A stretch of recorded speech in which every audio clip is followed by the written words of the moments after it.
social media. If you're someone who follows me on Instagram, you probably know what I mean or if we're friends on Facebook or something, just because I post about my struggles too, and I think it's very important to be open and honest and vulnerable, on social media too, because you don't want to be that person that people are comparing their life to, thinking that you're perfect, when in reality, you could be struggling just as much as them. So anyway, I do not do my makeup and hair every day. I do not get dressed every day. And if I do my makeup, even just my makeup alone, not even just my makeup and hair, it takes so much out of me. A lot of the times I am not able to complete it, or afterwards I will just feel like utter crap. I don't do my makeup every day, like I said. When I film, I do my makeup not because I feel the need to look a certain way for the viewers, but just because I personally am more motivated to film if I am wearing makeup, and I just feel more comfortable wearing makeup. It makes me feel more like a person, because when you are chronically ill, and a lot of the times you don't necessarily feel like a person because you just feel so unwell, or you just are having a hard time coping with your limitations. You will dye your hair or put makeup on or try on different cute outfits because it just makes you feel more human. And even with mental illness, not just chronic illness, not just physical illness, but even with mental illness, if you struggle with really bad anxiety or depression, I have OCD, so I struggle mentally as well. But even if you just have a mental illness, I'm sure you can understand where I'm coming from. Like, there's certain things that just make you feel more human, but that doesn't mean that that is something that you have the energy to do every day. Most of the time my hair is up, I'm in my pajamas, I physically don't do much throughout the day. I struggle just to walk around the house sometimes because my dizziness gets so debilitating. I always try my best to make the best out of every day, regardless of how I feel. I always try to do as much as I can, rather that's the small things like making my bed, making me a bowl of cereal, brushing my teeth, washing my face, even things like that. They're big accomplishments for someone who struggles to function, you know what I mean? So anyway, I just wanted to say that so you all know that this is not how I look every day, and also that I'm obviously not wearing makeup for people's approval. Of course I am insecure about how I look. I don't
love like this iPad. Like, I wouldn't care to have like the newest model if they still made this. Like, I would just get another one of this version. I would just buy the same version because this is my favorite iPad. But anyway, yeah, I'm sorry if that was loud. I had to scoot the chair over a little bit. So this is just 13, or this is BuzzFeed 13. Oh my gosh, what am I doing with my arm? 13 nearly impossible would you rather questions. I swear that my phone is always making that sound in every video. 13 nearly impossible would you rather questions for anyone who loves Grey's Anatomy. So it's 13 would you rather questions. So the first question is McDreamy or McSteamy. That is a hard one, honestly. I mean, it's hard for multiple reasons, but I would pick McDreamy.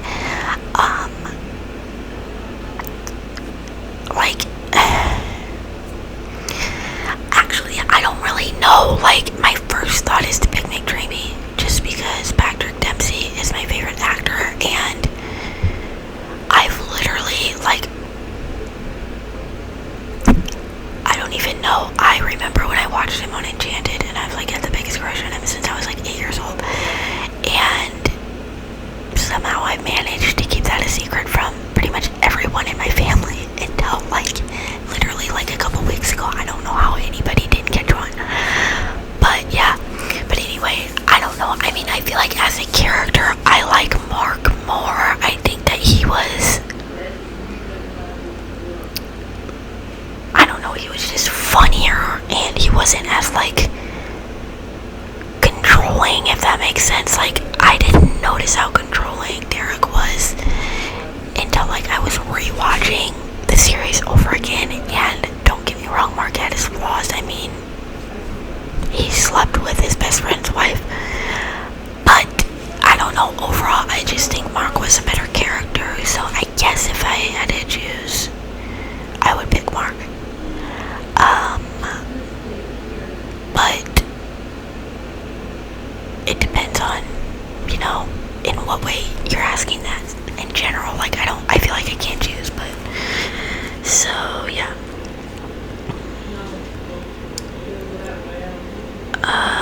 The next question is, which choice of significant other was actually the worst?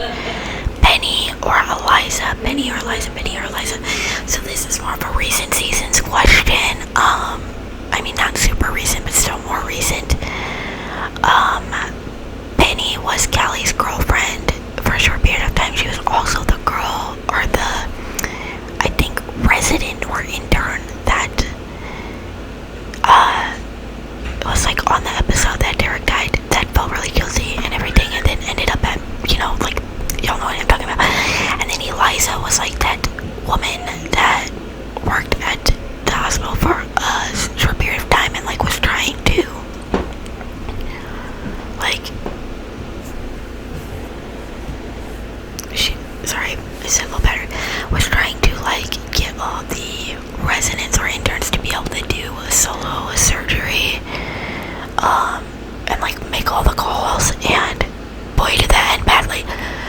This is an easy question for me. I would definitely say Eliza was worse, because I don't feel like Penny was a bad person at all. I feel like she definitely could have done better, but I don't feel like she was a bad person, and I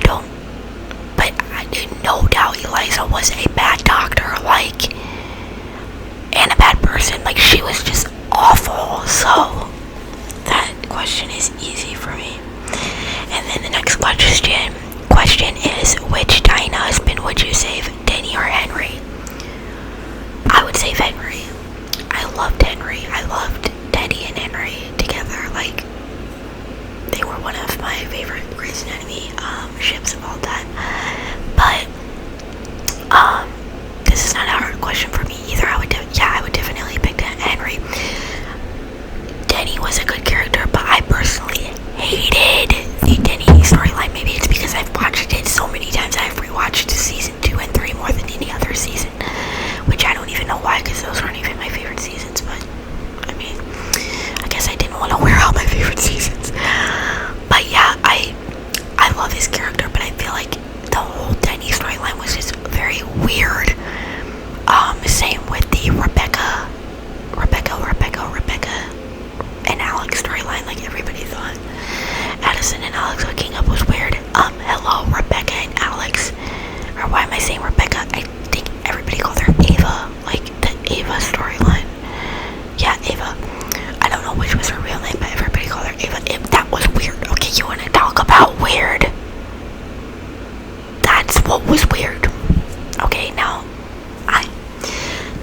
to say the whole Addison sleeping with Alex thing wasn't weird either though, because I remember, this is how dumb I felt though, I remember the first time I watched season 3, I did not catch on to their flirtation towards each other at all. Like, I was completely oblivious to it. So when they like kissed the first time or whatever, my jaw, I am not kidding, like I swear on my life, my mouth was wide open for a minute straight. That is how caught off guard I was, because I was not catching on, which honestly usually I am pretty good at catching on to if characters are being flirty with each other or not, but I just didn't get that for some reason. Okay, next question is, which attending service would you rather be on? Arizona's or Meredith's? Arizona's or Meredith's? Arizona's or Meredith? Meredith's. Okay, let me be honest here, which this is probably going to offend a lot of Grey's Anatomy fans. I don't like Arizona. Like, I'm just gonna be honest, I don't like Arizona. I never have. But as far as which attending service would I rather be on, I would rather be on Arizona's, just because Meredith can be very bitchy and hard on her like residents beyond what they deserve. A lot of the time she'll take out her like personal feelings on them, and I mean a lot of the attendings do that, but I'm just saying I think it would be easier to work with Arizona because she, as a doctor, like she's not as like, I don't, y'all get what I'm saying. Okay, who is the best chief of surgery? Owen, Derek, Richard, or Miranda? Richard, hands down. That's not hard for me. I will always see Richard as the dad of Seattle Grace / Graceland Memorial. Like, don't even go there with me. Like, there is no argument, like, at all whatsoever. Richard is the best chief. Like, hands down. Okay, which of these couples would you like to resurrect? Not from the dead, just from like being exes. Jackson and April, Callie in Arizona. Oh, that is a tough one. I feel like I would choose Callie in Arizona, just because if you think about it, it wouldn't really make sense for Jackson and April to get back together. As much as I would love that, because April already left Matthew for Jackson once, it wouldn't really make any sense for her to do that again. Like, that would just be stupid writing. That wouldn't make any sense. So, yeah, Callie in Arizona. Would you rather have a one-night stand with Jackson or DeLuca? DeLuca, because Jackson looks like my dad. So, I'm not gonna... yeah, I'm not gonna pick Jackson. But, yeah.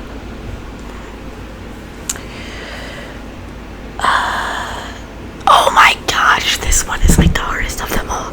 If you had to listen to one of these songs for the rest of your life, which would it be? How to Save a Life, The Fray, or Snow Patrol Chasing Cars? Okay, I am obsessed with these songs, okay? Like, if you are a Grey's Anatomy fan and you are not obsessed with these songs, you are not a true Grey's Anatomy fan. I have How to Save a Life and Chasing Cars on, like, non-stop replay constantly. If I absolutely had to choose, I would probably pick How to Save a Life, just because it has a faster beat to it. And sometimes Chasing Cars makes me sad depending on my mood, although I do love it, so I would have to pick How to Save a Life. Plus, I'm very big on, like, you know, mental health awareness, and if you do know the meaning behind How to Save a Life, it is a very, you know, deep and important song that I think everybody should listen to. Okay. Which shepherd would you rather have perform brain surgery on you? Like, if you had to have brain surgery, Derek or Amelia? Derek. I don't think that, I mean, for me personally, that's not a tough question, because I don't really trust Amelia as a surgeon. I think that she is very, like, arrogant a lot of the times, and she'll overestimate her abilities, which Derek has done the same thing. But I feel like because Amelia was always kind of, like, not believed in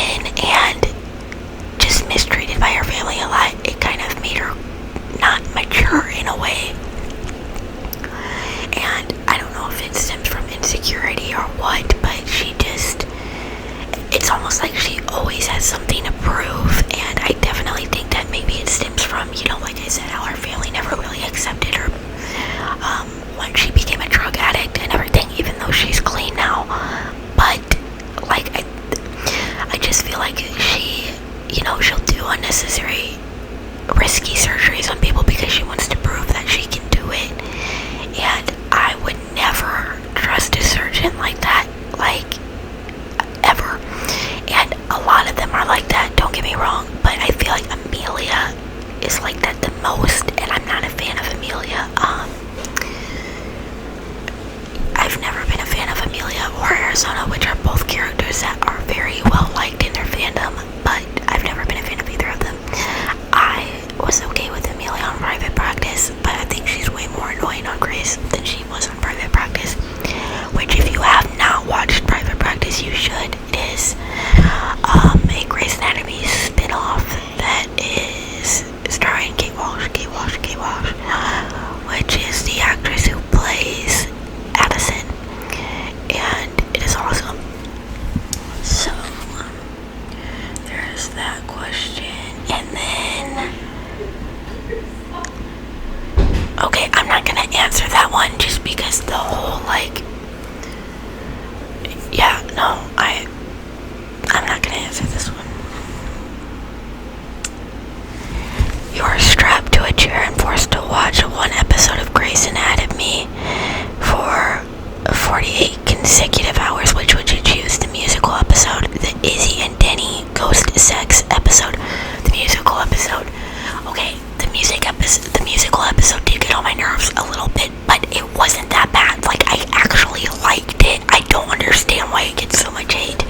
Same with, like, the interview episode of, like, the season 7 interview episode after the shooting, when they were all, like, following, like, it was like, I don't know how to describe it, I'm bad at describing things, but that was, like, one of my favorite episodes, and everybody hated that one too. Okay, whose death hurt the most?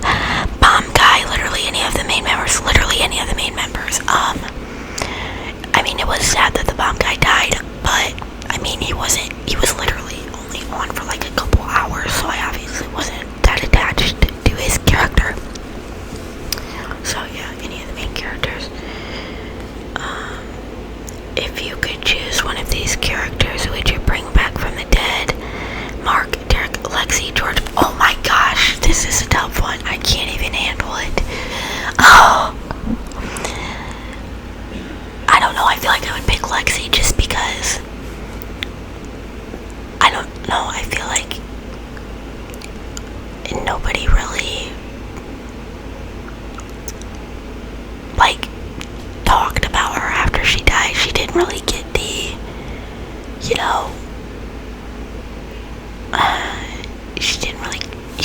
her story, I feel like, was just the most incomplete out of all of them.